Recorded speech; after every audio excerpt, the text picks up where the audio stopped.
আমরা এখানে আছি, আমরা कनेक्टिविटी का भी केंद्र है।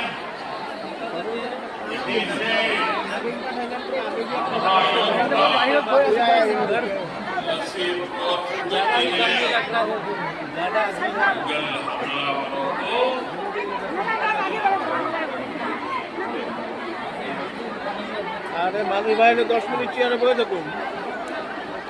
জায়গা খালি হয়ে যাবে তারপরে যাবো আরে চিন্তা করা কি আছে আরে কেমনে পাবো संकल्प के साथ